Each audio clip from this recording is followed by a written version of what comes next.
Hello, everyone. I'll wait for people to trickle in.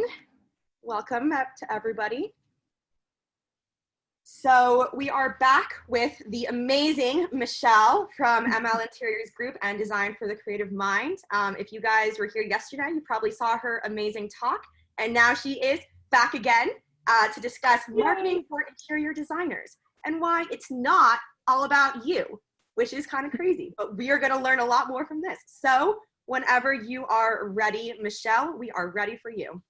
Rock on. Well, I am going to just jump in and share my screen right here. There we go. Everybody can see that? Sweet. Yep, we are good. All right. So marketing for interior designers, why it's not all about you, which is the craziest thing because all of us get so stuck in our head about why we should be talking about ourselves. So let's take some of that pressure off and figure out why it's not about you, but who it really is about. So for those of you who don't know me, my name is Michelle Lynne. I run ML Interiors Group, which is a successful interior design studio in Dallas, Texas. And within the last couple of years, I founded Design for the Creative Mind, which is a platform to teach interior designers how to run the business of their interior design business, because we all know that it's not nearly as easy as they make it look on HGTV. So today's presentation is going to be like a mini skirt, y'all. It's going to be short enough to be interesting, but long enough to cover the important parts. So we're going to talk about using your you-ness. I mean, this is your business, so it needs to have your personality into it. But we're going to talk about just the top level of how to discover your ideal client profile, and then how to get the business from that information. So the marketing process is pretty straightforward. Marketing is all about learning what your client wants and then determining how to get it to them. So starting with yourself, because we are all our own brands, is important. Make a list of your unique qualities. And I know that that feels awkward, but do not play small. I need you to crank up some badass music or something that makes you feel like you're just a rock star, and make a list of these qualities. Then you're going to create your ideal client profile, and you're going to give her a name. If you market towards men, then you're going to give him a name.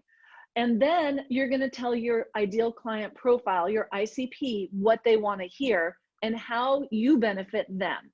So it's pretty straightforward. So literally, my suggestion is either take a screenshot of this screen or do it now.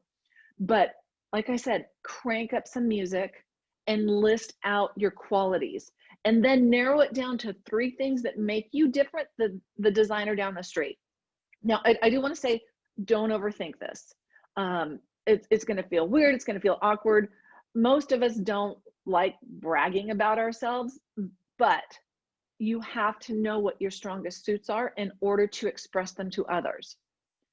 So identifying what makes you special, there's a reason for it. It's going to attract clients who appreciate you for you, rather than you trying to be somebody else, somebody that you think you should be. So for example, when I first started my business, I thought I should be all designery and stuff. I actually marketed towards glamorously functional interiors for the busy professionals. And when it came down to it, that's not who I am. That means that I needed to wear high heels and a dress and stuff like that to meetings. So I've had to redo this as I continue to grow into and be more comfortable as myself. So write down 3 things that make you unique or different from one of your favorite interior designers on social media or whatever, and expand on that. It's a great jumping off point, just identifying your you-ness. And again, this is not something that you're going to have to formally repeat often, but as you see yourself growing and like finding your lane, then you're going to use it. And it's amazing the level of confidence that this will provide to you personally and professionally. So as an example, like, I'm nothing special, but what sets me apart? I mean, what makes me special? I guess I'm nothing like fancy special, but what sets me apart is more what we're talking about. So for you, These are just my examples. I'm fun, I have a business background, and I have good communication. So this is what I convey when I'm messaging to a lot of my clients, or prospective clients technically. It's like, I'm not one of those fussy designers that is just super fancy. I used to think that my business background was a weakness, but once I shifted my mindset, I figured out that this is actually a strength that I have. And then good communication, it's a key factor when you're thinking about this entire process. Imagine when you've had projects that you were relying on somebody for, even if it's a contractor on one of your projects that just doesn't communicate with you. Like, it's so frustrating. So like I said, don't overthink it. And something to keep in mind, and I think that so often that, and I'll say, I'm going to generalize this as women, but we don't often realize just how special we are. So you are the only you that there is, and you are the only you that you ever will be. So finding those specialties really translates well into being your authentic self and being comfortable in your own skin. So another thing that I would really like to hammer in is that as you're going through and you're trying to identify your marketing, you cannot be all things to all people. Don't even try this. Be in your own lane and be okay with that, because this is where you're going to be able to succeed, provide the best designs, get the most money, have the most fun, have killer clients, and so forth. So when we all try to be people pleasers, and there's a lot of you out there, I know it. I'm a recovering people pleaser myself and still fall into that momentarily. Don't even try, okay? Crash and burn, not fun. So now let's talk about your prospective clients, your ideal client profile. This is a very simple, very simple exercise. In my interior design business masterclass, we have a whole lesson on it. We really drill down into values and traits and things like that. But this is a great jumping off point. List the top 3 shared traits of the best clients that you've ever had. Now, if you're just starting off in business, then you can't look back and say, okay, well, so-and-so had these traits. But what would your ideal client profile, what would the traits be that you would be interested in working with? And by traits, I mean, are they relaxed? Are they chill? Are they uptight? Are they type A and driven? Are they funny? Are they always late? Are they always on time? Like, just what are some of the shared traits? And it could even be like some of the demographics, like what sort of car did they drive? Like, do you see a repeat, and what sort of traits their family like? So maybe they have 2 grown kids, or maybe they have 3 young children, or maybe they're empty nesters. So you can just kind of drill down into that, and heck, you could start with 10, but we're going to narrow it down to 3. And then here's the key: list the top 3 shared problems of the best clients that you've had. So with that, and I don't mean problems like I don't mean personal problems. I mean problems that you solved. Like they've tried to decorate their house and they bought all the wrong size scale furniture, or they don't have time to manage it because they've got kids that they're running to all of their activities, or the husband and the wife work, so they just don't have the time. The problems is that they didn't really know what their style was. Like, they liked everything. So those are the types of problems that you want to look back at and categorize, because this is going to be your ideal client profile. That one that I talked about earlier, that you want to give him or her a name. Like, you really want to know them. You want to know, she reads Elle Decor, like drinks dark coffee, she loves sweets, but she has to exercise and her favorite exercise is la la la la. So whatever. So you just really want to get down into their head. So not knowing your ideal client profile, all of your messaging, and by messaging, I mean any communication you have on your website, your social media, blogs, email, newsletters, and so forth, your message is going to be very unclear, uninteresting, diluted, and lacking relevance. That is also when you try to be all things to all people. So when you're being all things to all people, it's just like throwing spaghetti on the wall and seeing what's going to stick. So when you know your ICP so well that you know what her name is, your message can be clear, it's interesting, it's specific, and it's relevant. The people who are not your ICP will not hear that, but they're not the ones you want to work with anyway, because they're going to be the PETA clients. You know what PETA stands for? Pain in the ah. So you want an ICP, not a PETA. So 100% of marketing is knowing what problems our ICP has and talking to that. So the next thing you do, list all the ways that you uniquely solve the problems your best clients had. So if you went in and you solved these problems, these are going to be the stories that you tell on Instagram, the case studies that you provide on your blog. Just these types of details are going to be about you. Yeah, it's a little bit about you, but it's about solving the problems of the people that you're talking to. So one of the things in my private coaching or masterclass that comes up is interior designers. Here's what we think about. Well, here's what we're special about. We save our clients time by creating and implementing their designs. Yes, we all do that. How do you do it differently? Money. We save our clients money by ensuring the size and scale of the purchases are made, the proper size and scale. Y'all, we all do that. So if you are being this generic, or we create beauty, of course we create beauty. They're not going to hire an interior designer if we're not creating beauty. Beautiful spaces that are designed with our client style and lifestyle in mind. Y'all, we all do this. What makes you different? So like mine was fun. Like I have fun. This entire process that we create for our clients, if you were on my processes class yesterday, I inject fun into the entire process.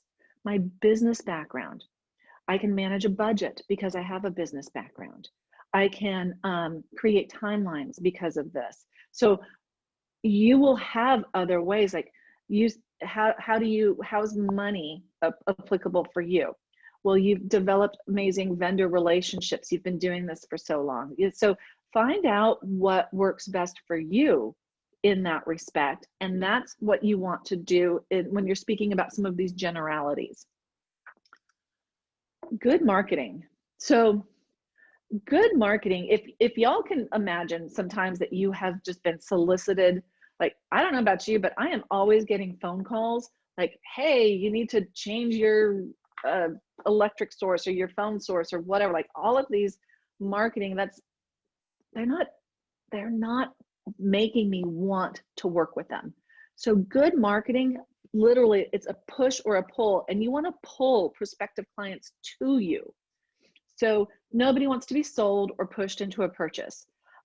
We've probably all had the experience of going to buy something and then the salesperson is just like following you around and you feel like you're being pushed into something.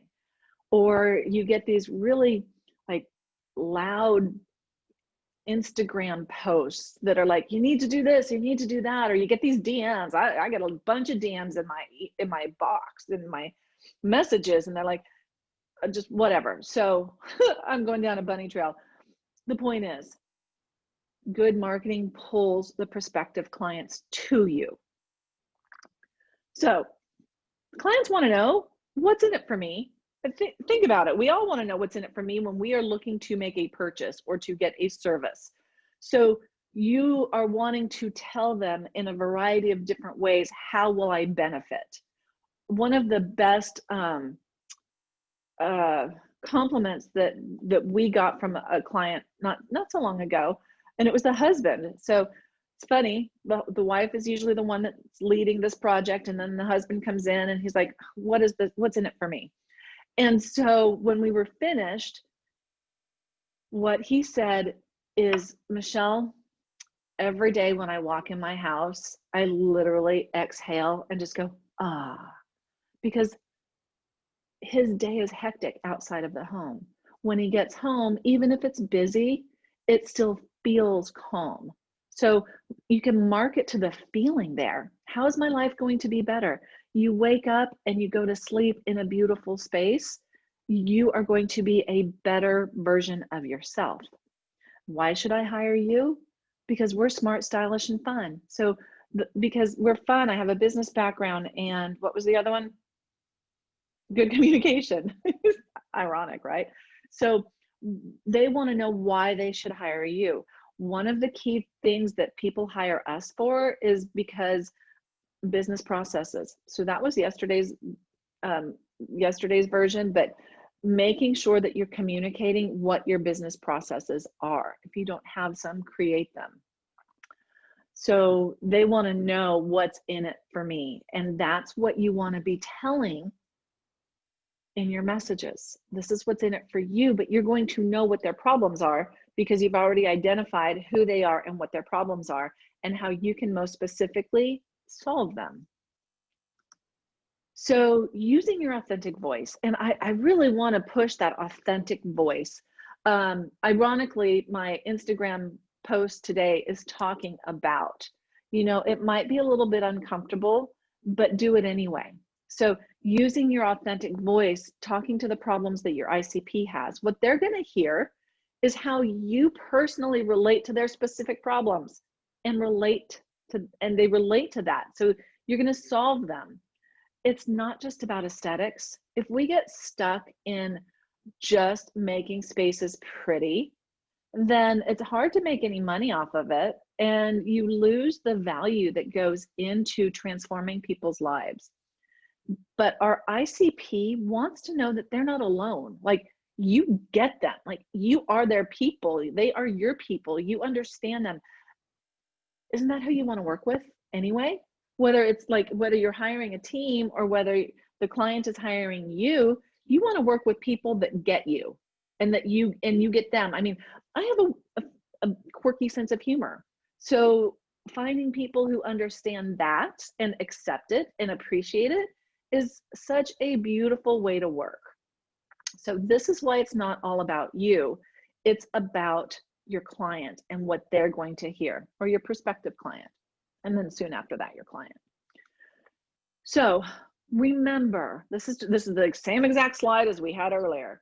100% of marketing is knowing what problems our ideal client profile has and then talking to them about that. So identifying your own key skills, uniquenesses, and so forth, identifying your ideal client profile, and then finding out what their problems are and talking to that. Look at some of the commercials that like tug on your heart. That's what we want to do, is we want to make them hear that we understand their pain and that we are here to solve it for them. So, whoops, went too far. Hold on. Okay, so you want to be the voice they recognize. So it's literally just like, if like, think about your circle of friends. Are they cool and fresh? Are they modernist and practical, sleek and unique? Whatever. Be you. And then that way your ideal client profile is going to hear themselves in you. But if you're putting on airs, trying to be a fancy designer, and it's not authentically you, then your client's going to recognize that. If you are a fancy designery person, and good Lord, I have some really amazing friends who are just like, yes, she's an interior designer. That's who she is. You can be that voice, you can be that person, and people are going to gravitate towards you. Like I said a moment ago, if you think about your circle of friends, the difference is that these are going to be clients that feel like friends, but do keep that professional boundary. You don't need to be crying in front of them if it's a bad day. You keep that professional boundary, but it's like working with friends. The difference is you're getting paid. Choosing your platform and posting consistently. Y'all, there are so many freaking social media platforms out there. Remember that you can't be all things to all people. So pick one, maybe pick two, and post consistently until you master that, and then you can add on to it, or you can outsource it. That's an option as well. Posting consistently seems like it's difficult. Find a social media posting platform planner. So you can Planoly, Tailwind, Hootsuite, there's a variety of them. So you can post to Instagram and it automatically posts to your business page on Facebook. So you're maximizing your time. The key is posting consistently. Don't feel like Twitter. I'm not even on Twitter. There's so much noise there. I can't even keep up. YouTube, I'm barely there just because I don't have time to create all of that content. So don't feel like if you're not everywhere that you are not doing well. Find one, master it. But y'all, consistency is key. What I instruct my students and my professional private coaching clients is that social posts you need to do 3 times a week, because otherwise you just get lost. You get lost in the scroll. And then as people see them, you show up in their scroll a little bit more. And social posts, I also include that as a story. So you need to be storying. I don't know if that's a real word, but also email marketing and a blog. And I know that that's overwhelming. My suggestion is outsource whatever you can.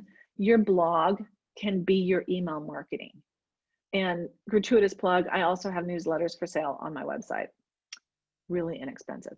But you need to be talking about your expertise to your ideal client profile and then seeing them in different directions. So, or them seeing you from different directions. So if they see you on Instagram or Facebook, and then they're getting an email from you that's the blog that you wrote, or maybe they're seeing you post your blog on Instagram or on Facebook or on LinkedIn. Like, you can put your blog everywhere, even if you're not posting there 3 times a week.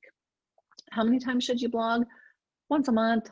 Just once a month is fine. Twice a month would be great. It also helps your SEO, which is the Google juice for your website. So it all works together. So again, this is, I think I've hammered this in, working with people who appreciate you and your style, and not just your design aesthetic, but you. It's that uniqueness that we identified in step number 1. That is what they are going to hear and they're going to gravitate to. So using your voice to solve your ICP's problems in everything you do, social media, advertising, your website copy, your newsletters, your emails, and on and on and on. The voice that will be heard by your people, air quotes there, your people, they're the ones who are going to hire you. And these people are golden to work with. Whoops. All right. So connect with me. Look, I've got Instagram. I'm not all over the place. Instagram has been a great platform for us to identify clients and welcome them in. You can find me at designforthecreativemind.com, mlinteriorsgroup.com, Design for the Creative Mind, and ML Interiors Group on the Instagram. So I'd love to hear from you. And finally, before we get into the Q&As, I do want to give a gratuitous plug. I am hosting an interior design business success summit. Foyr is one of my sponsors, and it is in Dallas, Texas, November 9th through the 13th. And if you're not cool with flying or traveling, however your mode of travel is, I'm also going to be live streaming it. There's 2 parts to it, and there's something for everybody. So I hope to see you there. And now I believe Zoe's going to cruise on over here, and we're going to do some questions and answers. Excellent. Thank you so much, Michelle. That was a wonderful presentation. Yes. I love that. Thank you. So we have a bunch of questions that I will read out. First, there's somebody who is interested in your masterclass, but she wants to know, what do you teach in your masterclass? What is the basis of it? What should she know? So we dive down deep into this in module 1 and 2. Then we talk about pricing, like how we do our value-based fee pricing. We run calculations. We talk about selling furniture and how that can double your revenue. And we run calculations so that you can actually leave getting that done. And then the next module is like, okay, they're calling. Now what do I do? And it's everything. It's like running them through the sales funnel, getting them all the way through to signing. And then it is the, so that's the research. And then we go into development. Like, I'm not teaching you how to design. Like, y'all know how to design, but we're talking about how do you implement your design? How do you share it with your client? What's the dog and pony so that you can get more money? The procurement, we talk about software, we talk about project management, and then the installation, like some keys and tricks that we've learned what and what not to do over the years. We also have some sample contracts, some sample scopes of work, like a bunch of templates that you can use. We talk about boundaries. We talk about how to create a budget, like how do you create a budget? And then how do you share that with a client? So that's it in a nutshell. I am teaching a 3-day intensive workshop here at this Business Success Summit that will run you through it, which is normally a 6-week program. So that's it. Quick. Excellent. Love that. Love that. Thank you. So, and then on the website, you can actually click and see more. So there's perfect. That. Okay, so next question is, what are the marketing tools that have worked for you, and what would you recommend for designers who are just starting out?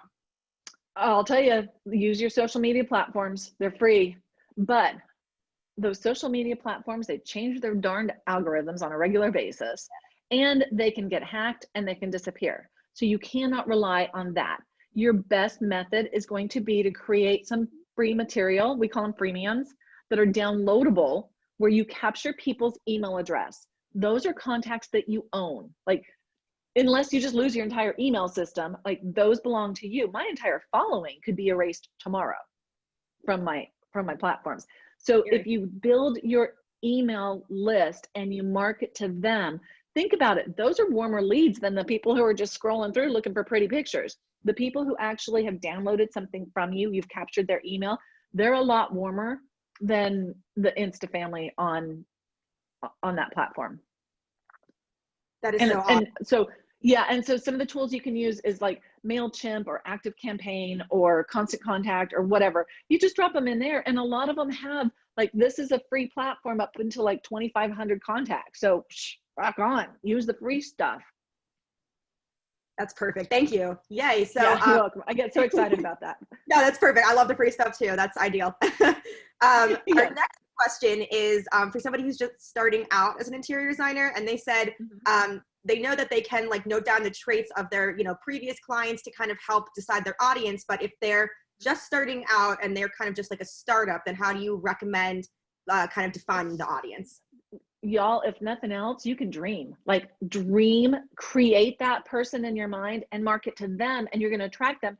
And you know what? You're going to kiss a lot less frogs than those of us who didn't do that in the beginning. So create it. And then what you're also going to do is you're going to be like, oh, I really liked working with her. I didn't think about that. Let me mark that trait down. Or, oh, that one snuck past me. They were horrible. What attracted them? So you're always going back and reviewing and analyzing some of those things.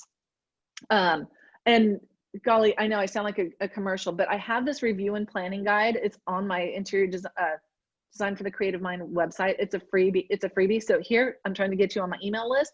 But the review and planning guide is awesome because you can go back and you can say what worked, what didn't work, what do I want to do differently next time. So you can review these things, and this would be really good for those individuals who are just starting, because it also tells you what you should be looking for, because you don't know what you don't know.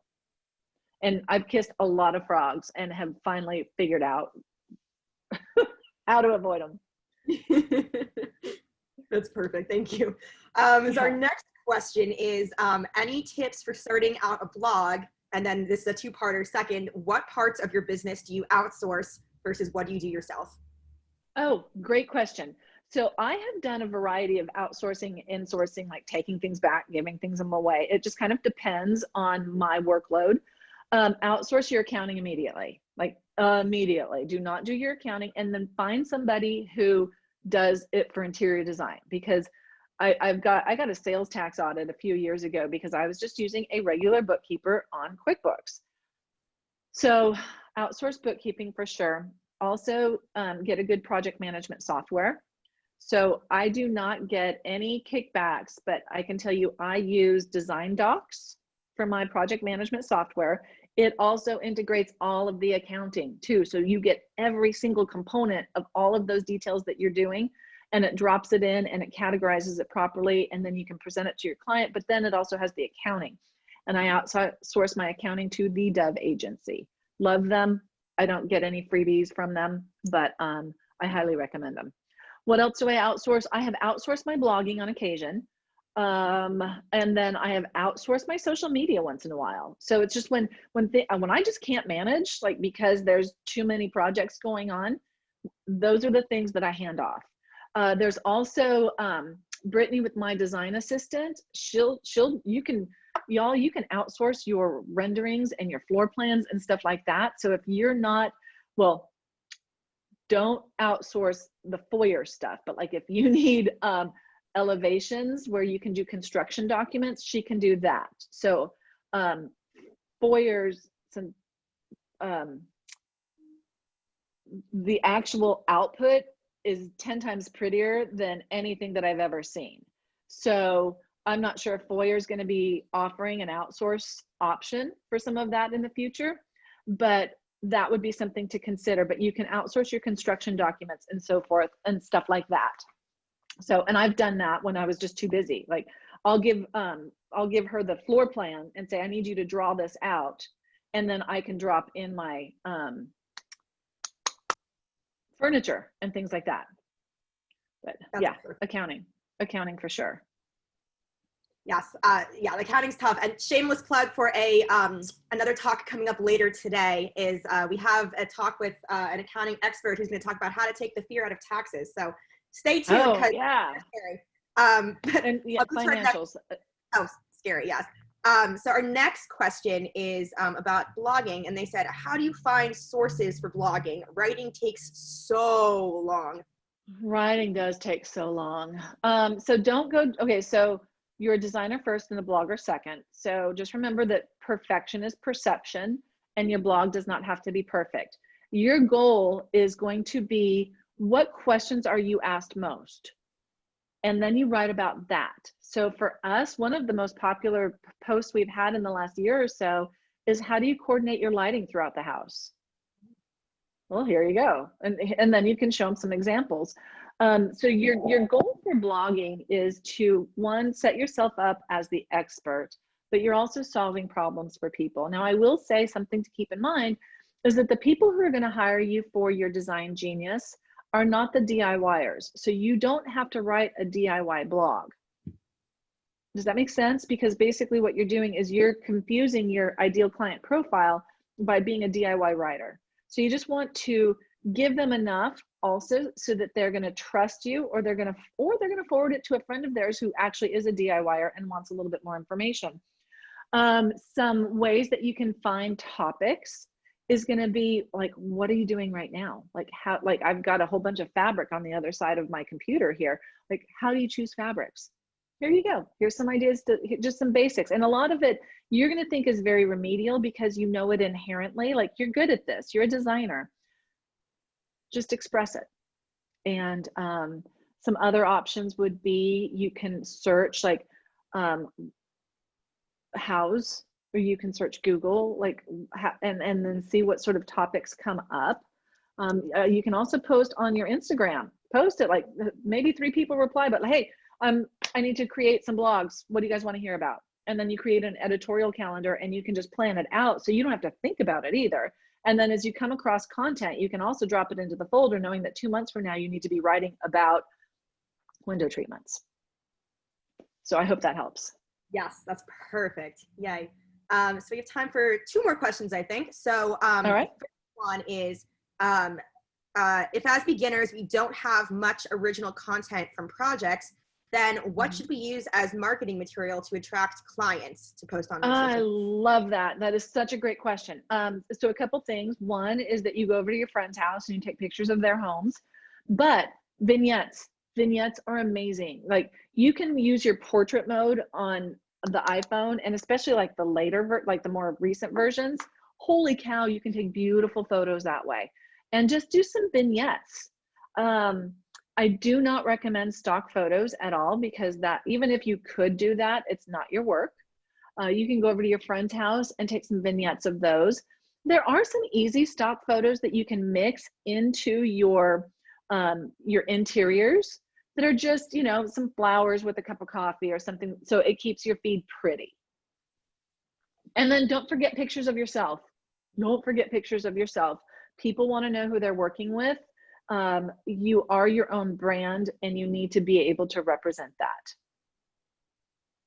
Amazing, amazing. So our next question is, who are your favorite marketing gurus that you like to follow? I don't think I have any favorite marketing gurus. I seriously don't. So actually what I like doing is I like literally helping people, solving their problems. So that's where marketing is inherent. My major was marketing and management, like back in 1902 when I graduated from college. But that's where the definition comes from. Find out what their problem is and then learn how to solve it. So that's how I developed my interior design business, because I love helping people. And then my design for the creative mind was to help interior designers with the business of their business. So I do like to see what other designers are doing. Like I'm always following people on Instagram and saying, oh, that's a really cool approach. So I would probably like riff off of that, not rip it off, for the record, like rip it off, like riff off of it, and put it in my own style. So I think that would be my suggestion, is find designers that you relate to and then just kind of put your own spin on what they're doing. I love that. Well, thank you so much, Michelle. Oh my gosh. Such an amazing talk. I really appreciate it. And again, I want to circle back and clean up when I said outsource some of your floor plans and renderings and stuff like that. We're here on Foyr's platform, and I don't know of a more beautiful resulting rendering than this platform. So there might be other ways that you can outsource some of those types of construction documents until Foyr adds that on, and I'm pretty sure they're in process. Lots of growth coming here, but get that accounting. So I'm gonna go join that. I'm gonna go join that class that you've got later this afternoon and watch it myself. Oh yeah, it's gonna be very helpful. Yeah. So thank you so much, Zoe. It was a pleasure speaking with you, and thank you all for attending today. Yes, thank you so much, everyone. So if anyone has any extra questions, Michelle's Instagram and all her information is right there. Feel free to reach out.